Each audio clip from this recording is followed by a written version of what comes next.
last time together with me, but I know you have a lot in store for you here soon. Some of you are already on the island, and all of you are gearing up towards summer, which is so exciting.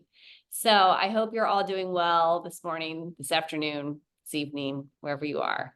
And we are going to get started. This is probably my favorite session to do with you all.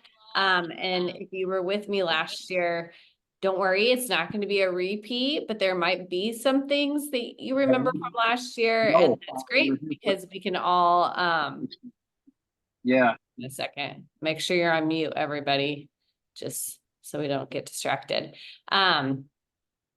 If you remember some of this from last year, then hopefully that will just affirm some of the things that you already know, and a great reminder as you get ready for this summer. So, but I do really like this session a lot because I think it's really tangible.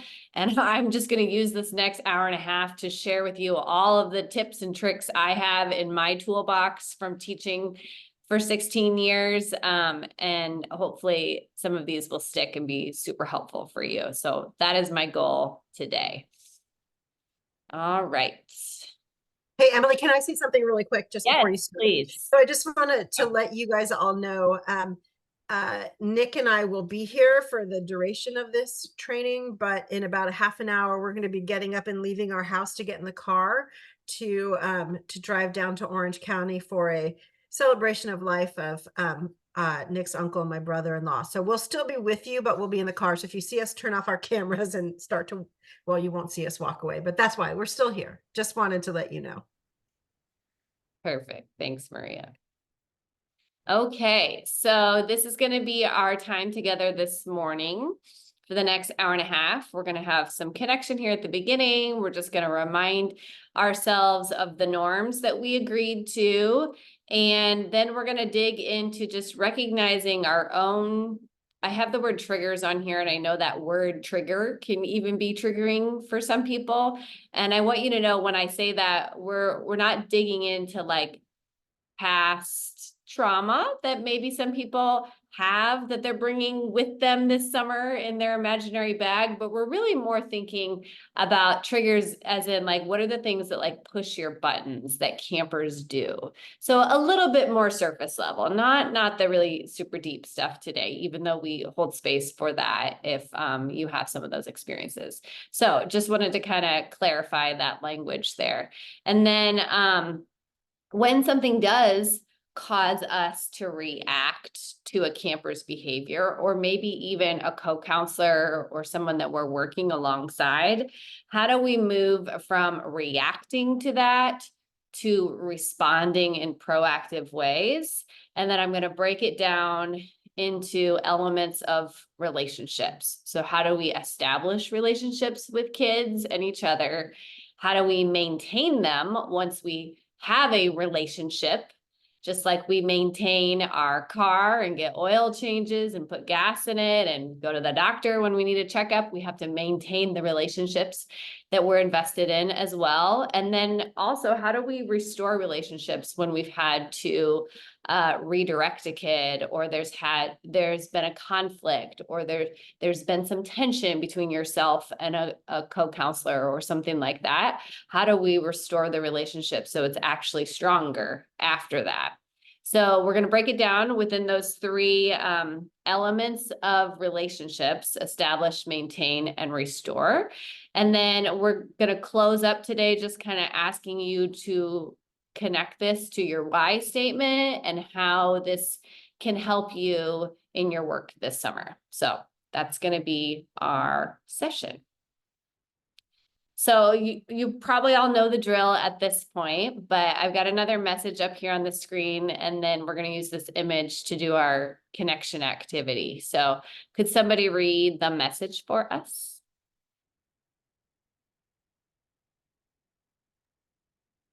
Dear friends, I am so excited to connect with you today. I cannot believe this is our last Saturday together.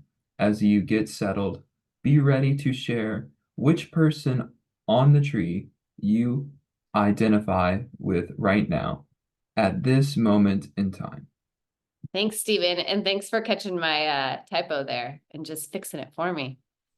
identity instead of identify.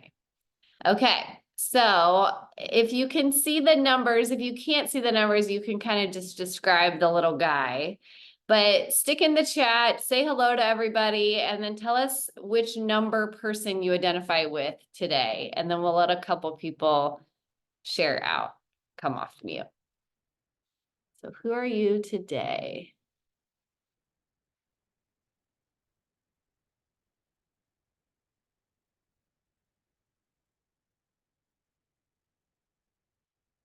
And then maybe tell us why, obviously.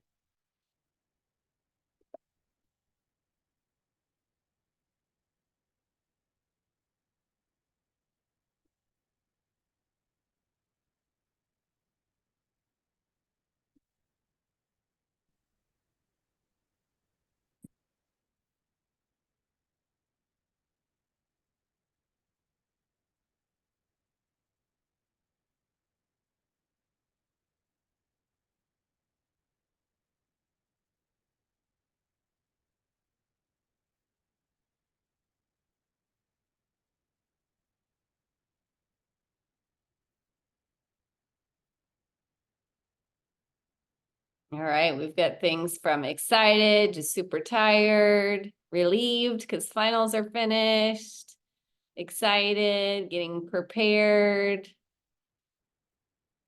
Some fives. We got some sleepy people at the bottom of the tree. Hopefully this helps wake you up this morning.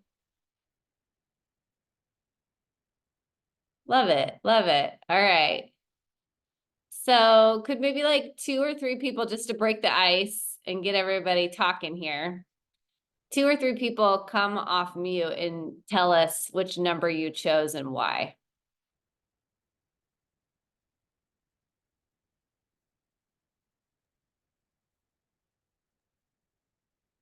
I guess I'll go. I'm a 3 because I feel like I'm just getting into the headspace of camp and what I have to get together and packing and hanging out with friends and stuff. And I feel like I'm just trying to get up the tree right now. But typically I would say I'm at a 15, but I'm getting there. I love it. I love the honesty. And I feel like, Angie, just hearing you talk today, you seem like you're in a little bit better headspace than you were last week at this time. Yes, very relieved. I'm ready to get on the beach. There you go. Who else?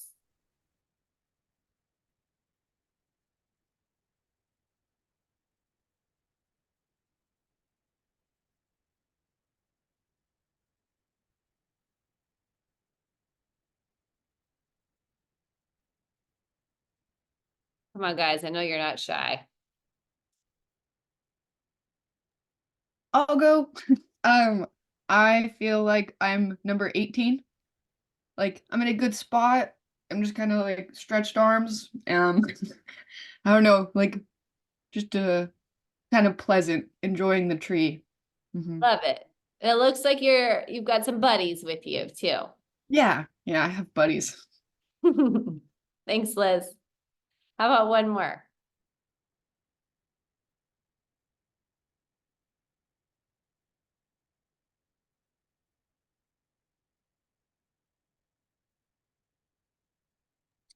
I'll go. I'm so sorry I don't have my camera on, but I'm driving. So I think I'm number 11. I'm just like, you know, hanging out with my friends and spending time with them because I'll go 2 months. So I guess I'm just trying to see the people I love before I go. Love it. Love it. And make sure you're being safe while driving. Thanks for sharing, even though you're driving. So I love this activity because obviously wherever you are on this tree, we just want to hold space for that. We've got people that are excited. We've got people that are stressed. We have everybody in between. And we know that all emotions are okay and emotions are temporary too. And technically emotions only last in your body for 90 seconds. After that, it's flushed out of your bloodstream. And so if you're still feeling that emotion, it's because your brain keeps thinking about it, and then it causes you to have the emotion all over again. It's called an emotional feedback loop. So you get to decide, you know, if you are going to stay in that emotion and if you need to kind of sit in that for a little bit, or if you can do some things to help yourself shift in and out, or how you can impact other people too. And then also knowing that we have campers coming to us in just a few weeks, and they're going to be at all different parts of this tree as well. And their emotions are up and down constantly. So how do we meet them where they are so they can feel safe and supported and connected at camp? So thanks for doing that.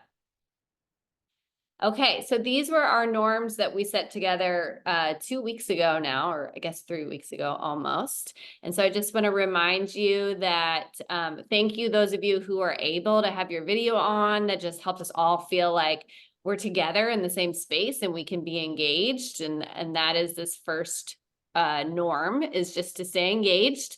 And however that means for you today, please do that. And thank you for doing that. Experience discomfort. And so that might mean sharing something that feels kind of personal, or being able to reflect on experiences in the past where maybe you have had trouble restoring a relationship, and now maybe after today you're going to have some new ideas and try something new. Maybe you can reflect on that or share about that. And that can kind of feel uncomfortable sometimes, because we are reflecting on mistakes that we've made, because we're humans and that's how we learn and grow, so we can be better. Speak your truth. So we're going to talk also just about how this connects just to who we are based on our values and our why statement, and just your personality. We're all different people. And so some people, things get under their skin more than others, and vice versa. And it's because we all have different lived experiences and just are different humans, and that's okay. So recognize your own truth and then listen to that of others today.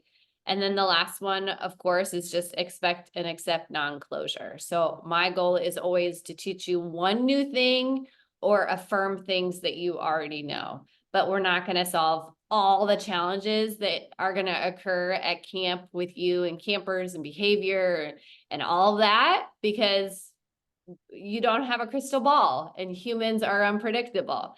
And so hopefully we'll give you some ideas today, but just knowing that, you know, there might not be full closure at the end of our hour and a half together. So thumbs up if all those norms sound good.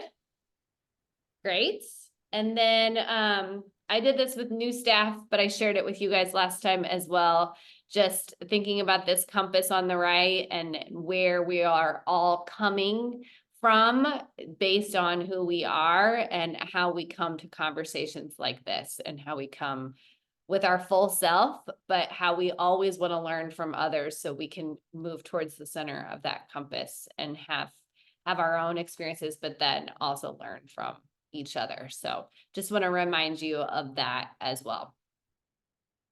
All right, so we're going to go ahead and get into the content. So our first session was all about why, and then we last week focused more on what, and then this week we're going to focus on how. So when kids arrive, how can we develop relationships with them and then respond to them in proactive ways?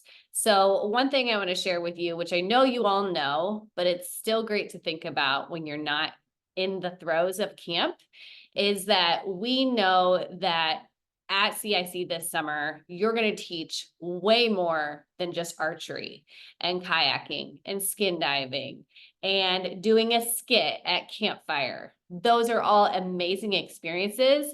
But at the end of the day, what we're really teaching kids is how to be self-aware, how to manage their emotions and their behavior, how to make responsible decisions, how to develop relationships, and how to have social awareness for others and the environment.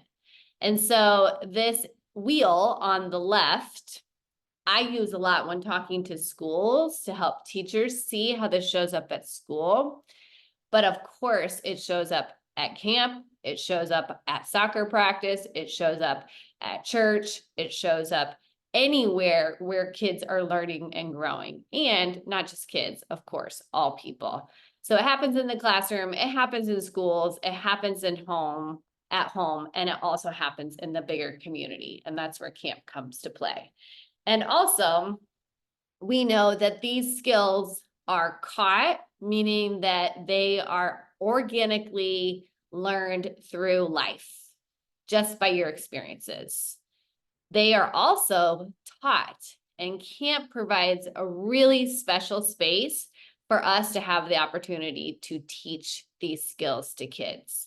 And we often as adults think that they should just know, and they don't, because they all have different experiences. And so what they think might be one way to do something might be different than the way you think, because we all have different perspectives. And that's where we have an opportunity to teach them what that looks like at camp.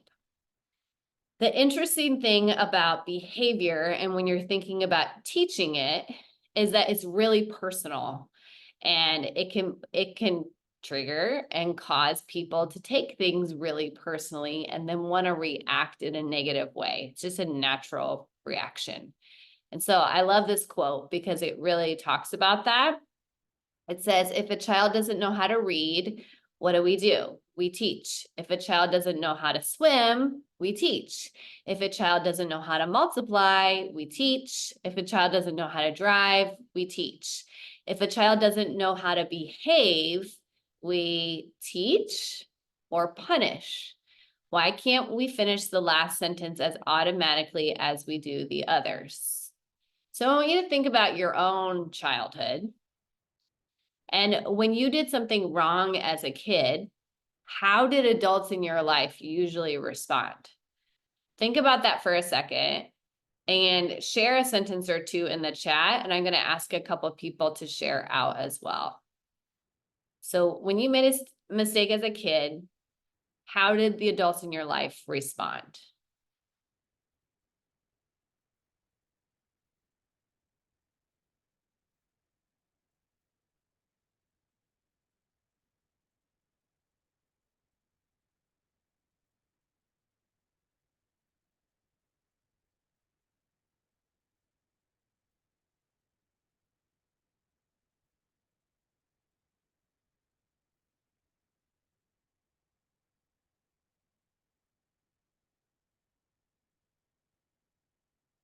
Maria, I think you can remember, Maria.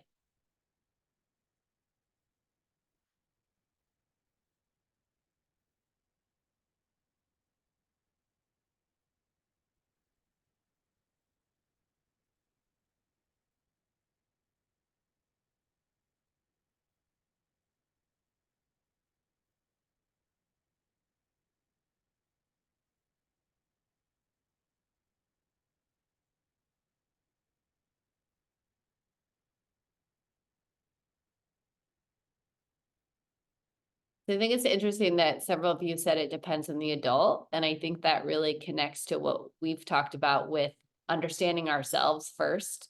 Because yeah, different adults probably responded to you in different ways based on who they were and are.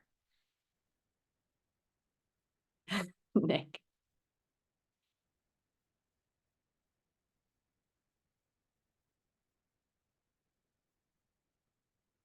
It's also really, it's good to hear several of you had positive experiences.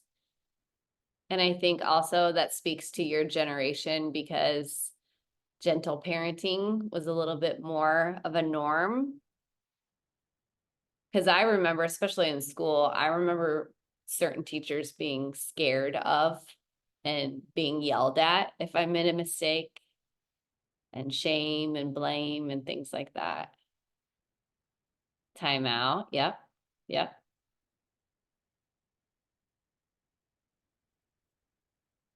Okay. Anybody want to share with the group? And I'll stop sharing my screen for a second so we can see each other.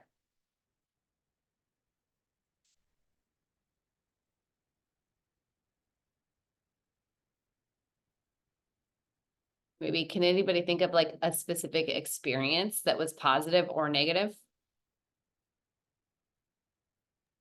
I'll go. All right, So, thanks. sometimes I feel like timeout is treated as a punishment, and sometimes it can be. But I feel like when it's done right and done thoughtfully, it can be really useful because, when you do something wrong as a kid, a lot of times you get really upset. And if timeout is used as a time for you to calm down and to, or, drink water, wipe away your tears, then I feel like it can be really useful. And yeah, and if you explain to kids like why this is happening, why they need a break, then then they understand instead of why is this happening to me? Yep, exactly. Thanks, Chris. Yeah, I heard someone recently talk about it and called it time away instead of time out, just taking a break, just chill out for a minute, get a drink of water, sit in a cozy bean bag, do whatever you need to do so then you can come back and join us. And it doesn't have to be a bad thing. You're not standing in a corner with your nose against the wall, things like that. Anybody else? So I said depends. And I said that because a lot of the times it felt like there were some adults who kind of got it and understood why I was acting the way I was, and some teachers said like this kid needs to be medicated. So that was an interesting experience. But looking back now, I see that there was like stressors in some of those teachers' lives that were kind of contributing to that need to write off things. So I would say like, my third grade teacher might have said some kind of nasty things about my behavior, but she also had 30 kids in a classroom and she was the only one there. And it was kind of difficult for her to keep track of everything. So Yeah. that was my experience. Yeah, and that's perfect, Noah, because it really is, it's what's going on in the adult's life and how then they respond to the kid, because they might have so much going on and they might be dysregulated, and then to be able to support a kid in what they need, sometimes it might come out in the not as positive way because of what they're feeling. And so that's why, again, we're just trying to really pour so much into you guys right now. So you can be mindful of, how am I showing up in this interaction? Is it making the situation worse, or is it helping it get better? And of course, the goal is for it to get better. Thanks for sharing, guys. So, and of course, like this quote, the whole point is that we have to teach behavior just like we teach anything else. So if a kid isn't super self-aware, which most kids aren't, then we have an opportunity at camp to help teach them that. If they're not sure what a responsible decision is in the water, we teach them that through the routines and procedures that you set up. Someone else said in the chat that when they made a mistake, an adult would ask them questions. And that's another opportunity for us to teach that at camp, is asking kids questions or getting them to ask us questions. So they really can learn what is expected and what that looks like in this setting. And of course, at camp, it looks totally different than really anywhere else probably in their life, because this isn't a classroom. This isn't their house. This is a different space. And so we have to help support them with that. Okay, so I showed you this picture of the brain last week, and we talked about how you help kids feel safe, how you help them feel emotionally connected, and then be able to learn from the experience. And we also talked about that this goes for you as well, that we want you to feel safe on the island, not just physically, but emotionally. We want you to emotionally be able to connect with your peers and make friends, and of course, develop relationships with campers, and then also be able to learn from your work experience. And so to do that, you have to think about, how do we establish relationships? And that goes to building safety. How do we maintain relationships, which goes to the emotional part of our brain? And then how to restore a relationship if there's been a conflict or we've had to redirect a kid. And then we can actually learn from that experience in a positive way. And that goes to that executive state of your brain. And so it really starts with us, which it might be hard to see this other picture, but it says we are the adults. We go first. We regulate first. We apologize first, which is really hard for adults. We take responsibility first. we reconnect and repair first. So you guys think about it like a thermometer and a thermostat. A thermometer changes to the temperature of the room, but a thermostat creates that like foundation. And that's what you do. You set the tone. You don't want to react to what they're doing and make the temperature go up or go down. You want to help create that calm. And I recognize that you're not always going to feel calm and you're not always going to feel well. And so then what do you do in those moments to make sure that you're filling your cup so then you can actually pour into the cups of others? So it really goes back to your values. And when you feel like your value isn't being met, that's often something that can trigger you. And so we're going to dig into that a little bit more here in a second. I want you to think about, what are the things that get on your nerves? What are the thorns in your side? So I want you to think. It'll be really sloppy, but I think I can do this. I want you to actually just come off mute and tell me some of the things that get on your nerves that kids do, or maybe even just that get on your nerves at camp that can cause thorns in your side. Just shout them out, and then I'm actually going to write it on this little chart right here.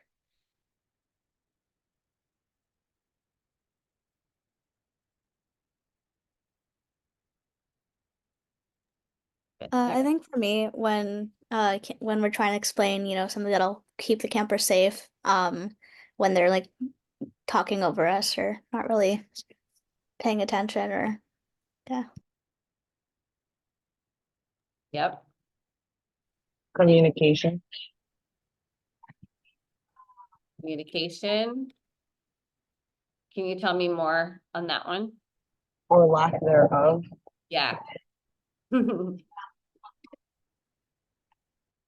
Okay.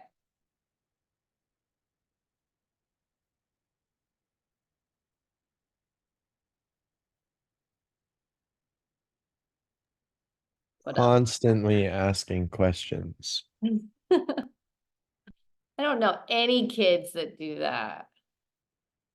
Okay, hold on. We got my little, okay.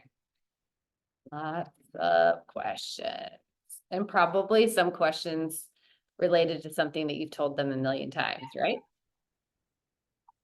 Or you feel like Taking lead. say it again. Taking lead. Like they want to control the situation. Uh-huh.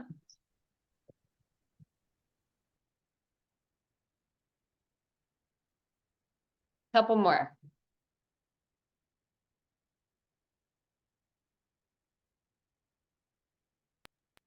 When they When break they the are rules to try to get a reaction out of you. Sorry. All right, and then whoever else was talking to. when they are being stubborn about a situation. Mm-hmm. I don't know if this is a word, but we're going to make it one today.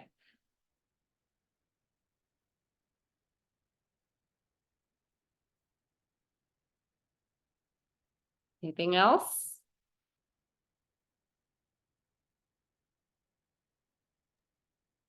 I really don't like tardiness. And it's something that I'm working on. But I feel like, especially at camp, we run on a schedule. And when one thing is off, well, as we say, everything is connected. Yep. And then it impacts so many other things. Yep. So all of these things, all these challenges that you guys just shared, you're going to encounter those this summer. And last week we talked about that a lot of those challenges are connected to change. And tardiness is a big one with that, which is the change in schedule and the constant movement that we need to stay on top of. And things like stubbornness and even kids like wanting to get reactions out of us, that is them communicating through their behavior, most likely because they're uncomfortable to try something new or because they don't know other people. And so they want to be overly silly or overly stubborn or things like that. And so it can feel very frustrating to us because we want to ask, why are they doing this? But they don't know why, because they're kids and that's what they do. It's completely developmentally appropriate for them to act that way. However, it's our job to be able to meet them where they are and then teach them what this looks like at camp so they can have a positive experience. And of course, so we can minimize a lot of these challenges. It doesn't mean that they're all going to go away, but the hope is that we don't want them to get bigger or worse. And that's where I have this on a T chart here, because you're going to have challenges. That's within your circle of concern. That's out of your control, but there's a lot that you can control and that you can influence.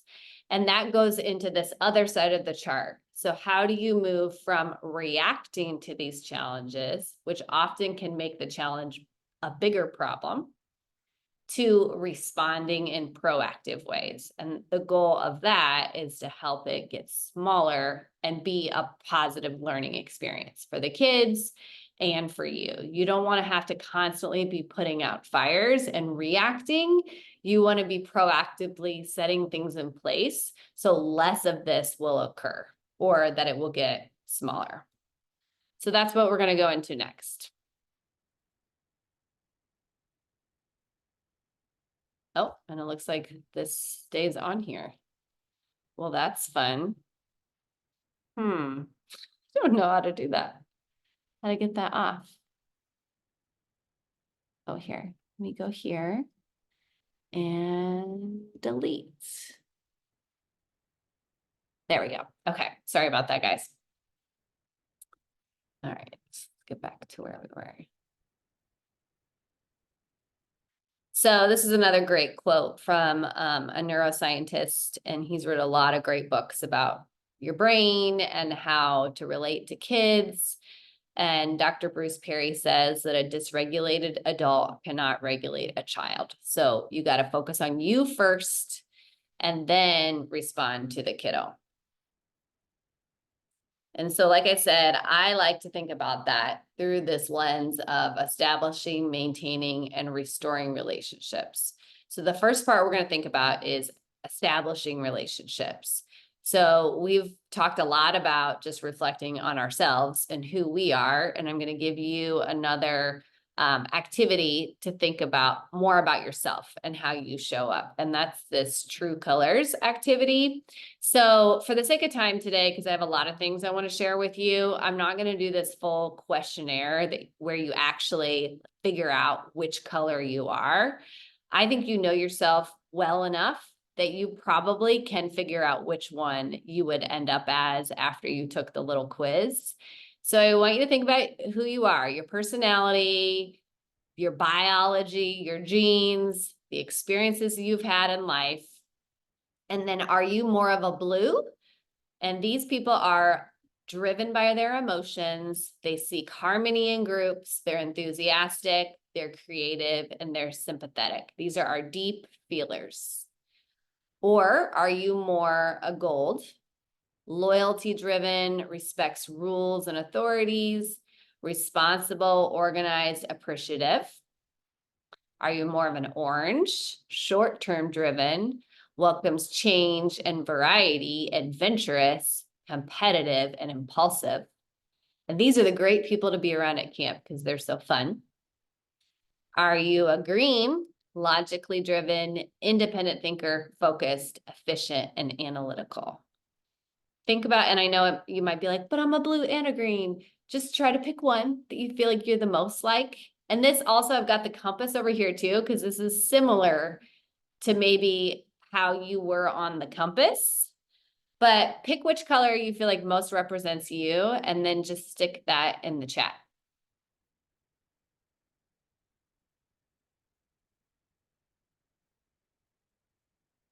A lot of blues so far.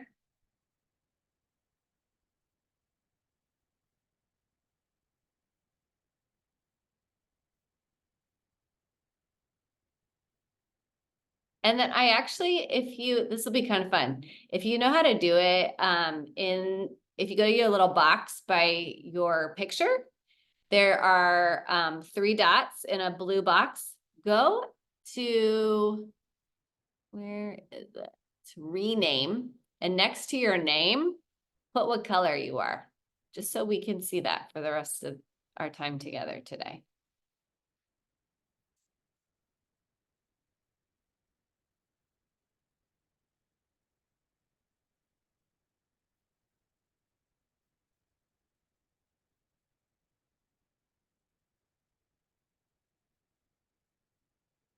And then if you've got another Zoom for a class or something later, you might want to remember to change it, because people are going to be like, why are you blue? Why are you green? Okay, cool. So if you've got a second, scroll through the chat also and just look at other people that you may know, or maybe that you don't know that well yet. But oftentimes the blues are going to really connect with other blues, because we like people that are like us, of course. However, we often gravitate towards people who are different than us, because we see things in them that we wish we were more like. And so, of course, we don't want a whole staff of greens and golds and I almost said yellows, blues. We want you all to bring your different qualities and strengths to camp, which is why you're you. And then also thinking about the kids that are going to be in your cabin. You're going to have a whole cabin of all of these colors. Or sometimes you're going to have a whole cabin with a lot of blues, especially when we're talking about adolescent girls and adolescent boys. And so how do you recognize that in them and see the great qualities that they bring, but also think about how might this then affect their behavior if they're asked to do something that is a little different to what they naturally gravitate towards. So this is just a great thing to do for yourself, obviously, but it also is a great thing that you could do with your cabin, especially with older kids. And then you can really think about that whole week or 2 weeks that you're with them as you're establishing relationships with them. How are you seeing them for all the good qualities that they have, and then also helping them step outside their comfort zone to learn new things. So this all goes into establishing relationships, which is that safety part of your brain. The other huge part, which I know Maria and Nick and Tom are going to talk extensively about in staff training, is establishing relationships through consistent routines and structure at camp.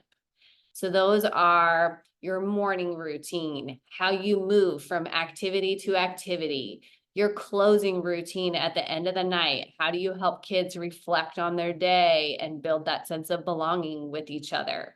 So I work with a lot of different organizations, but I also have my own day camps, and we circle up every single morning and have what we call a community circle. And there's a picture of kids doing this at my camp just this past year. And so we all sit together, and the elements of my community circle, and if this is something that you want to adopt, go ahead and write it down and steal the idea, because I steal the idea too, is there are 4 components of it. We sit in a circle and we all take turns greeting each other. And there are a million different ways you can do greeting. But because I do it in the morning, we pass a talking piece around the circle. So whoever's holding the talking piece is the one that gets to talk. And they just say good morning, and we say good morning and their name. That's the most simple way you can do it. You could do it a million different ways. You could toss a ball around. You could say good morning and say your favorite food, good morning and your favorite color. You can do a blind greeting where everybody closes their eyes and then they open their eyes and they pick one person in the circle to say good morning to. And then that person opens their eyes and they pass it around that way until everybody's eyes are open. There's so many fun ways to do it, but there is so much to say with just hearing your name said aloud by a group of people builds connection and sense of belonging. So just a simple good morning, Teddy. Good morning, Sarah. Good morning, Megan. Just hearing that builds connection and belonging for kids at camp. and it builds that intimacy within your specific cabin. You can also do this if you're a specialist and kids are coming to you and you just quickly go around and you say hi to everybody. So you can hear their name, they can tell you their name, you can practice saying it, all of that. And some of you might say, man, that would take a long time, or that would get boring after a while, but it's important. And staying consistent with that is really, really huge. So in our community circle, we start with a greeting. And then we do a share. And sometimes sharing can get really long with kids because they like to talk and they like to hear themselves talk. And so sharing might be that 2 people share a day, or that you ask them, would you rather eat macaroni and cheese every day for the rest of your life, or pizza every day for the rest of your life? And it's like just a very quick question. And all of these are also examples of icebreaker activities, but just giving them an opportunity to share and having a specific question. And I've done that every single time we've met together, is I've had that message and I had a question at the bottom that I asked you guys to share about. So greeting, share, and then we do an activity, and it's some kind of team building game or a quick lesson, or maybe it's even just talking about something that happened the day before that we need to regroup about. And building an activity around that. So those are our 3 components. I think I said there were 4, but really there's 3. And the 4th one is having a message. And depending on your space at camp, you might not always have a written out message to kids, but definitely if they're coming to archery or if they're coming to arts and crafts, you could definitely have a message on a whiteboard or something like that. So to me, that's a really, really great routine that establishes relationships, that is simple, and that I do every day at camp. And then I also have a closing circle at the end of the day, and which you could do at cabin time, where we circle up again, and we all just share something that we really liked about the day and something that we would want to change tomorrow. And I know there's a million different ways you can do that with thorns, buds, and I forget what that one is. Roses, buds, and thorns, that kind of thing. So that's one of my favorite routines. And then also creating norms. And that's what you see in this other picture, which I know is really important at CIC as well. I think you guys call them cabin expectations or camp expectations. But just creating a set of norms that we are all going to agree on. And I create a poster with the kids and I have everybody sign it. And this picture is a 3-year-old. I mean, you could do this with as young as 3-year-olds to high school kids. And what I did with the young kids is they told me what they needed to feel safe. And I wrote words and drew pictures, and then they all signed their name. So I think those are super, super important and very simple, and you may think, oh, we don't need to do that. These kids have been to camp every summer. They know what to do, and they don't. We have to teach this, and you have to be consistent and repetition with it, because that's what builds those strong connections in their brain to help them feel a sense of belonging and then also have that structure at camp. Okay, I know I just went on a whole rambling about that, but makes sense? Are you guys still with me? Okay, I feel like I've been doing a lot of talking at you today, so I apologize.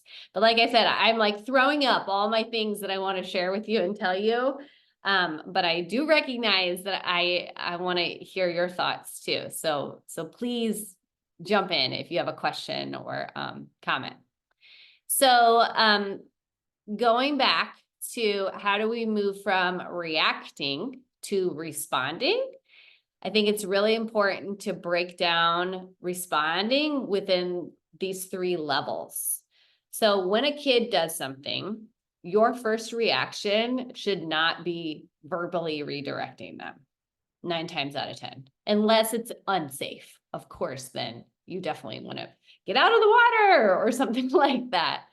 But usually your first line of defense can be your body language. So making eye contact with kids, using gestures, excuse me, Like going like this and asking them to come here, or giving them a thumbs up to let them know they did something well. I'm gonna take a drink really quick.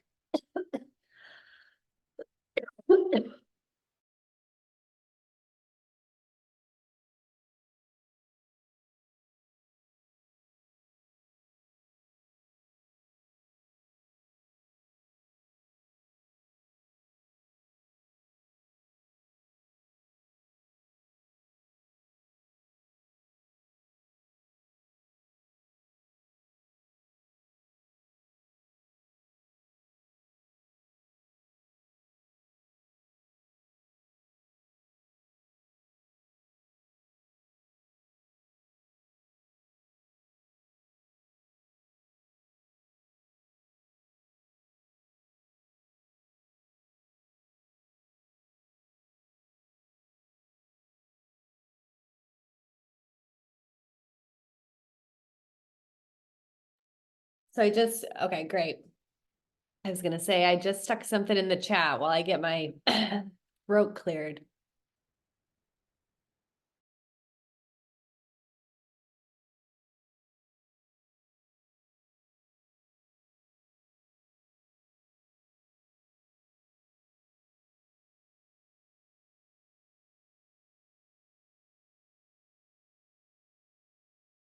Jack, can you tell us more about maybe an example of how you do that? The show. Um, it's a common practice in the cabins to like tape up the schedule somewhere that the campers can easily access it. And you will be asked maybe 250,000 times, what are we doing next? What are we doing today? What are we doing after lunch? What are we doing after kayaking? What are we doing? And answering that question with, where do you think we can find this information? I love that. Or do you want to ask someone who maybe knows? Like Right. just redirecting them. But if you keep feeding them answers, They're then great. they will just continue firing questions. Exactly. I love it. Thanks so much for sharing that. Perfect. Yeah, and it also puts the ownership back on them to be active listeners or be a problem solver and make responsible decisions like, oh, I can figure this out. I do know this answer, or I can find someone who does. Awesome. You guys already have a lot of great strategies. And so if this is your first year working at camp, I really encourage you to scroll through the chat and read some of the things that your peers are sharing, because you can learn so much from each other, but you guys are all spot on. And so, starting with the look or the, eyebrows getting big, or gesturing to a kid to come closer, or pushing a seat out and pointing so they can see it to sit there. Those are all things with just body language, the first thing that you can do. And then I think Allie said, moving towards a kid, that's your proximity, just getting closer to them, getting down on their level, crouching down so they can see you and you can make eye contact with them. Also thinking about, when you think about proximity, that sometimes depending on the situation and the kid, sometimes they want you to come closer to them. Sometimes they just want you to be with them, and you don't have to have a solution, but just sitting beside them or putting your hand on their back or something like that, giving them a hug or a high five. And sometimes they actually want you to be away from them. And so how do you do that in a safe way from a distance, but also give kids space if they need it? And then if those things don't work, then how do you verbally redirect them in a clear way that is simple, that is based on facts and not emotions, not like, how many times do I have to tell you? You don't have to do that. Just ask kids what you want them to do, right? So when you are getting to the verbal part, just making it as clear and concise as possible. Just state specifically what you want them to do. Okay. So once we've established relationships with kids, then we have to maintain it and we have to build upon it and go deeper. That's where we get into that emotional part of our brain. And so we do that by building trust with them. And this image on the left talks about the 4 elements of relational trust. We trust people that are consistent, that stick with what they say that they're going to do. And kids will call you out if you're not consistent, right? Because they have a really strong sense of like justice and fair. And so they really respond when they see that, you know, so-and-so got to do something and they didn't, right? So the more consistent you can be, the better. And that helps them trust you. Compassion, of course, communication, how you're clearly stating what you're asking them to do. And then competency. They trust people that they know what they're doing, right? And sometimes that means you got to fake it till you make it. And asking, when kids do ask you questions and you don't have the answer, responding to them in an honest way and saying, you know what, I don't have the answer to that right now, but we can figure that out together. Or let me get back to you on that, and things like that. And then how do you just actively listen to kids? And so I have a fun video that we're going to watch, and I want to hear your thoughts on how this shows active listening. Are you guys hearing me okay? Because every now and then when I look up, my face looks a little glitchy, but is it okay on your end? Okay, great.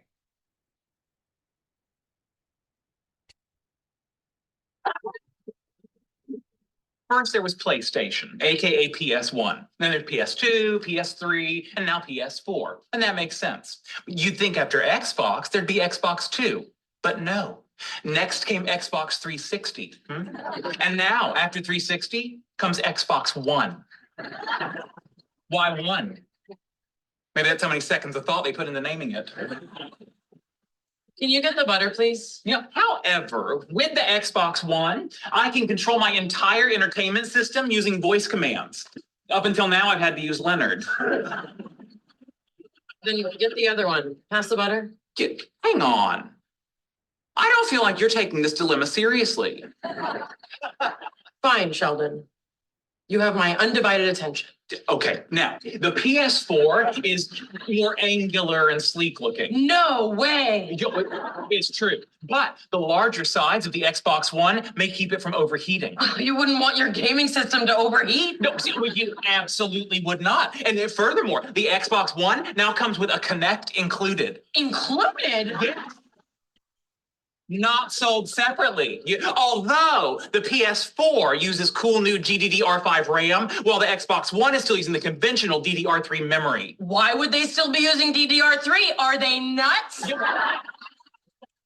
See, that's what I thought. But then they go and throw in an ES RAM buffer. Oh, wait a second. Who's they? The Xbox. You're kidding! No, I am not. And this ES RAM buffer should totally bridge the 100 gigabit per second bandwidth gap between the 2 RAM types. This is a nightmare. How would you ever make a decision? See, I don't know. What should I do?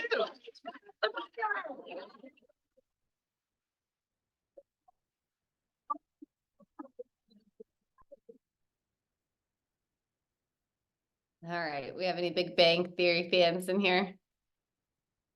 How is that connected to the work you do with kids in actively listening? Just go ahead and come off mute. I want to hear your thoughts.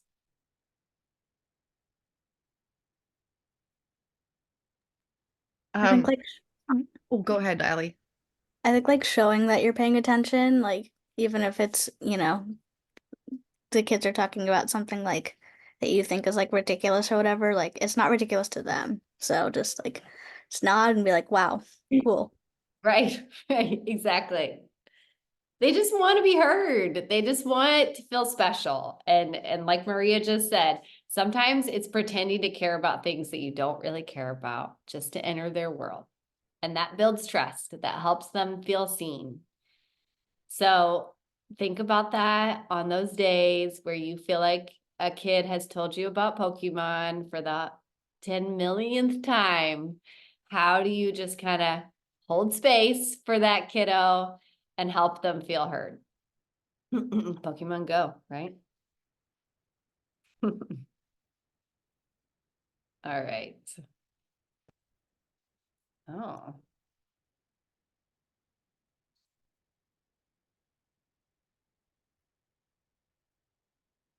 And that video also shows, I know it's taking a second to load, but how she was able to get what she wanted, but wasn't getting there when she was just continuing to ask him over and over and over because he was so invested in what he had to say. And once she gave space for that, then she was able to get to a place where she asked that she needed the butter. So when you move into the restore part of relationships, that's the hardest part, right? Like everything is great and lovely when we're having fun and kids are happy and they're being kind to each other and they're respecting us and the environment and camp expectations. I mean, that's a perfect world, right? And the majority of the time, that is what happens at camp. That's why it's so amazing. However, there are, of course, moments that are not as pleasant. Kids make mistakes. We make mistakes as adults. And you're going to have to think about that and how you can then restore your relationship with the kid or with a peer, with someone that you're working with. So when we get into the restore piece, these are two things that I love to share. And I know it's just a bunch of numbers on the screen right now, but it'll make sense here in a second. So when you think of 4 to 1, that's a ratio. It takes 4 positive interactions to counteract 1 negative interaction. So think about how often you might be, nagging kids or redirecting them or telling them what they're doing wrong. If you're doing more of that and less of telling them what they're doing right, then that's not a good thing, right? That's not going to create a positive experience for you and for the kids. And our brain is hardwired to notice negativity. So we have to intentionally focus on positive. That's why gratitude is so important. So how do we notice the good things that kids are doing as well? And also for it to still feel genuine. I'm not saying that you compliment them for, every little thing they do and every bite of spaghetti they ate, right? But if it's a kid that really struggled trying new foods and all of a sudden did try spaghetti, then that's something that you want to celebrate and you want to make a big deal about. So how do you notice the positive? So then you really are focusing on that 4 to 1 ratio. If there is a negative interaction or something that you have to redirect a kid on, that's fine. We want you to do that, of course. But then how can you counteract it with all the positive experiences that you're creating too? And then we all know that in our cabin or in different groups that come to us, based on your role, you're going to have kids that you just really struggle connecting with. And they might do things that make it really hard for you to see all the strengths that they have. And other kids also pick up on that as well. And we don't want kids to feel isolated or ganged up on or anything like that in their groups. But we all know that there are times where there's just, maybe one kiddo that's just not vibing with the group or they're not vibing with you. And it doesn't mean that everybody has to be best friends, but of course we want everyone to feel safe, respected, and able to learn and have a good experience at camp. So if you have a kid that you're really struggling connecting with, these other numbers can speak to another strategy that you can have in your toolbox. And that's 2 by 10. So spending 2 minutes a day, and this says for 10 days straight. Now I recognize that you might not have campers for 10 days in a row. So think about that like for the session. Maybe they're there for 7 days. How can you spend 2 minutes a day with that kid for 7 days straight, just talking with them about anything that they want to talk about? Not having to like have a moment or a lesson that you want to teach them. No agenda, just let them talk to you. And I guarantee you will start to A, get to know them a lot better, and B, they'll get to know you a lot better, and you'll realize a lot about them that you didn't realize because you were spending so much time looking for all the negative things that were driving you crazy. So that's a really intentional way that you can focus on some of those tougher kids and help build a relationship with them. So 4 to 1, 4 positives to 1 negative interaction. And then 2 by 10, or you could say 2 by 7, 2 by 5. You know, just spending intentional time with one kid for an extended period of time each day. So those are some fun tips that I love to share when you talk about restore. And again, it goes back to you. How are you responding? How are you setting that tone? And we had this quote earlier. Also, sometimes it's just that you need to take a breath, or maybe you need to walk away for a minute and you need to tab someone else in. And then less is more. So not responding with lots of verbal, because oftentimes when you're dysregulated, that verbal could come out negative. It could come out not clear of what you're expecting. And it could ideally, or not ideally, the least ideal would be it could come out as a yell, which is what we don't want, of course, unless it's an unsafe situation and you do need to raise your voice to make sure kids are being safe. So this is another quote that I love when thinking about just like restoring relationships and tough interactions with kids. Just think about these 5 non-negotiables. Never take it personally. Second to last word is best. Private is better than public. So if you are going to redirect them, doing it in a way where not everybody else can hear, because you don't want to shame them and blame them in front of a whole group of kids. That's never going to end well for you or for the kid. Negotiation is good, and walking away is a strength. Okay, so before we do this last part, we've got 30 minutes still. I'm going to go back to here.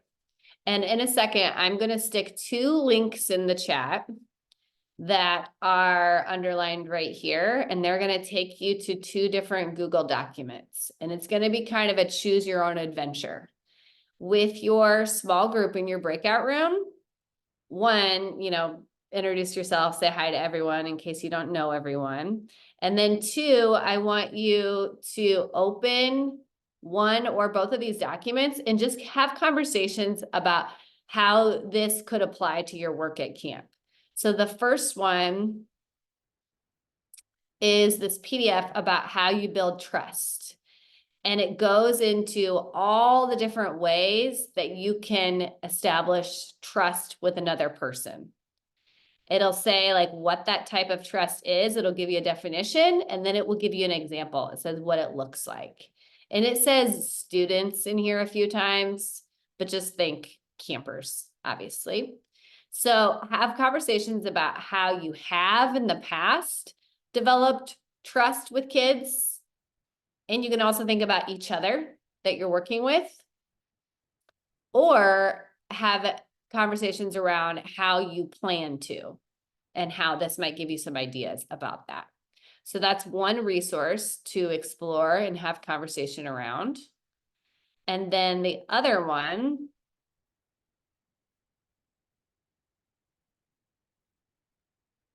is going to look like this.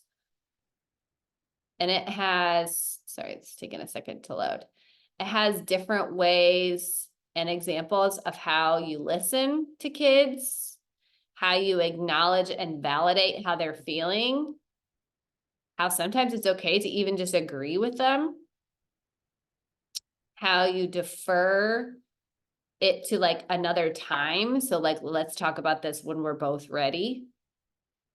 And then how you help them see how this is affecting others, or like the bigger picture of the situation.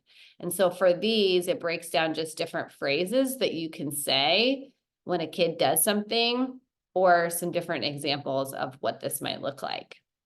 So you can use this to springboard some conversation around things that have worked for you in the past, or things that you anticipate helping you in your work this summer. So I'm going to open the breakout rooms, and then I will put the 2 links. Once you're in your rooms, I'll like broadcast the links out to everyone. I think that's the best way to do it, because last time not everyone got the link. So I'll put you guys in the rooms first, and you guys can just chit chat a little bit, and then I'll send the links to you guys. Does that sound good? So it's not super formal. I just want that to like help guide your conversation. And then when we come back, like last week, I would love to hear from one person from each group, just to kind of summarize what you guys discussed. Okay.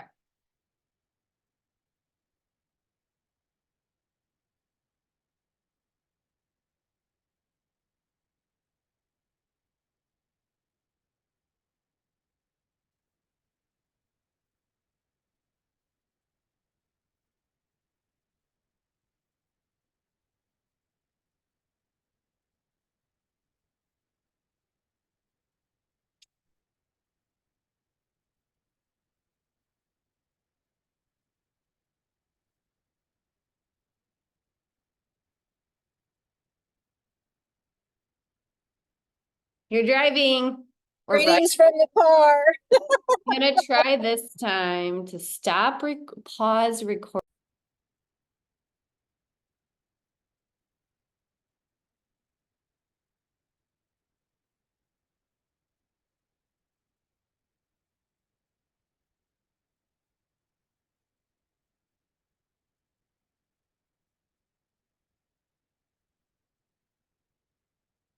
Hello, welcome back.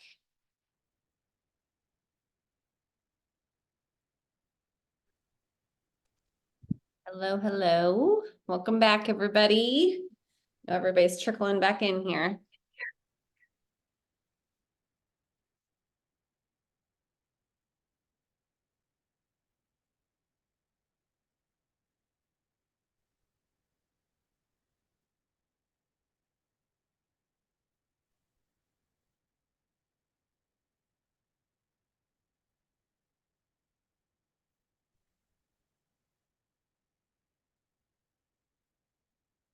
All right, I think most of us are back.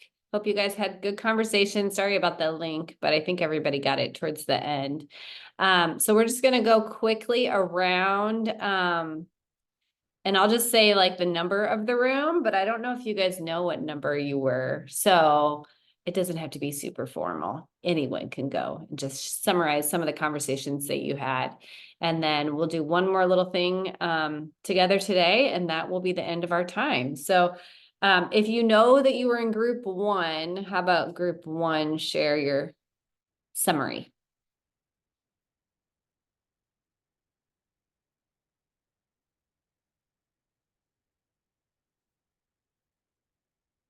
Does anybody know? Do you know what number group you were? You can just shake your head yes or no. Okay, so some people do. I know we were group 3. It's kind Okay, of out of order, but I'm happy to start if you go for it. want that. Yes. Okay. So I think what we got out of it was talking about for the trust, like the different elements that we do throughout camp that connect with the different pieces of the trust outline. Sorry, I'm just pulling it up really quick. Like the familiarity of like starting right away with team building games and getting to know everybody's names so that when you go to talk to them, you make that connection of knowing each other's names. And the competence when we do our badge work, we show that we do know how to do this skill that we've been teaching them and like are able to connect with them. Like Bella said during early morning PBA, if there's a camper that's like really struggling from her cabin to like do a skill, she'd be like, oh, I had a hard time with that when I first started too. Like this is what helped me. Mm-hmm. So developing trust through those different pieces. And then the asset based, we were saying like our cabin expectations, like giving them those foundations of communication to start off the session with. And then also like Jedi mom tricks of like you have 2 correct choices that you can choose, Mm-hmm. but you still get to make the choice. Is that what you were looking for? Yeah, that's perfect.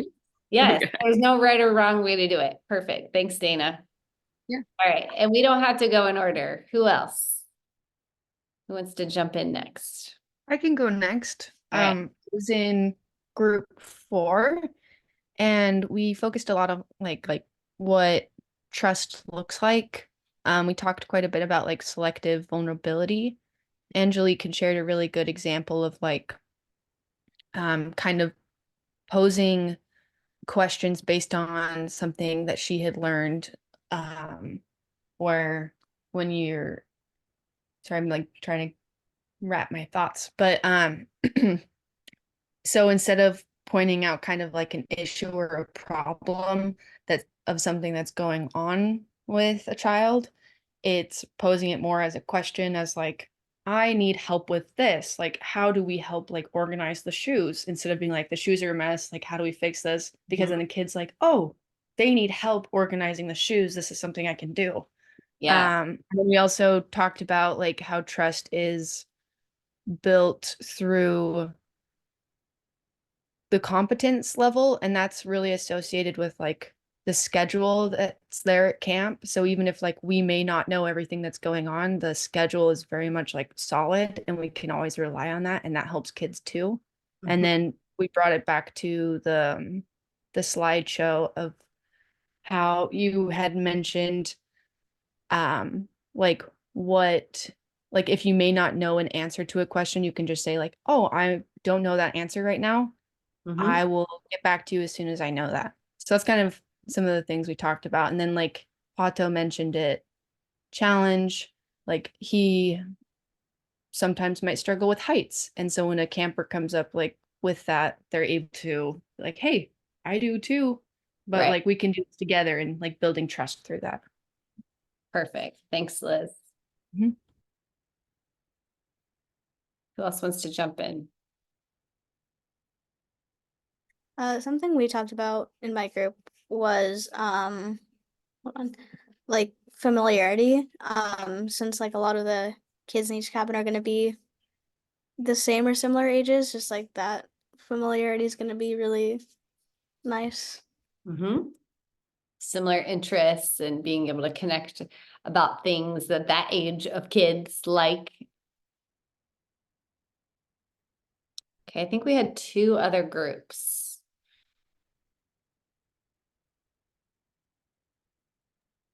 We'll go. We're group number 5. We spent most of the conversation talking about the competence section of the trust paper. Just recognizing that kids feel safer when you assure them that you know what you're doing.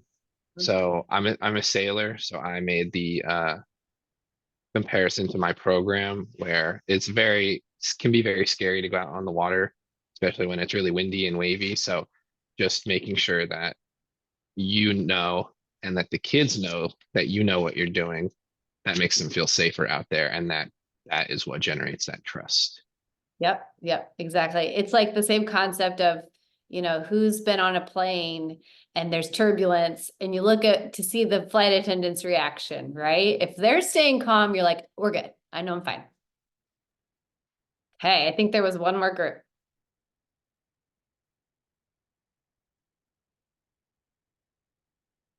Or maybe not. Maybe there were just 4 groups. Did we leave anybody out?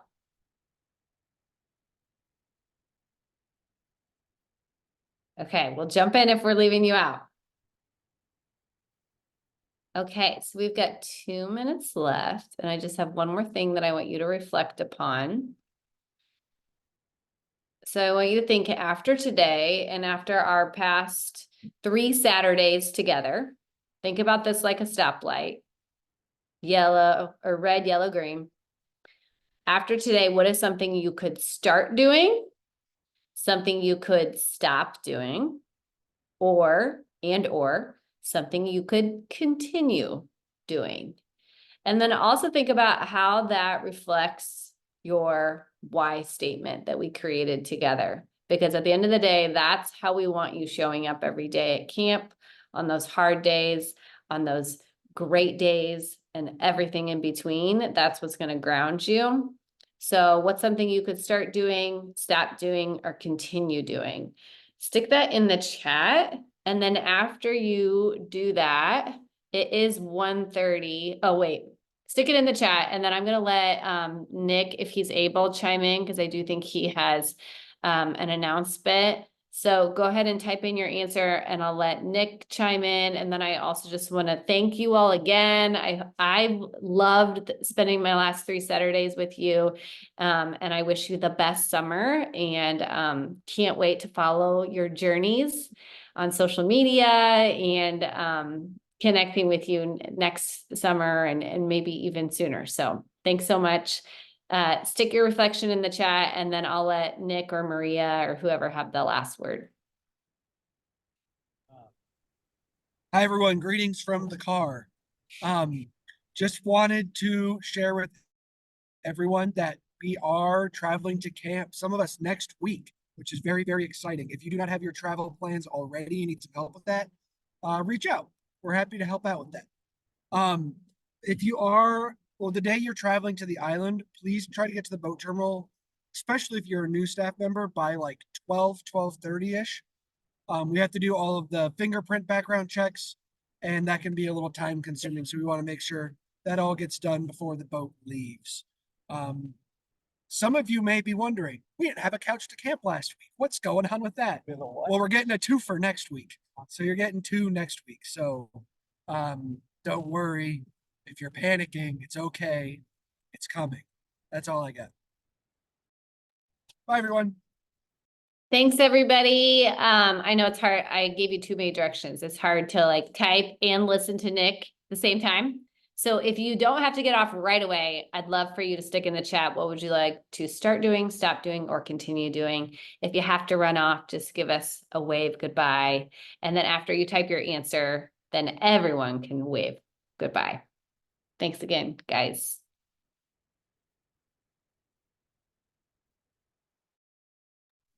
We gotta go. See you guys soon. Take care. Bye. Bye, guys.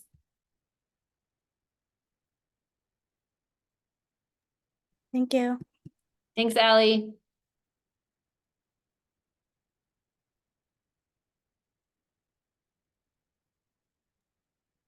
Bye. Bye, Chris.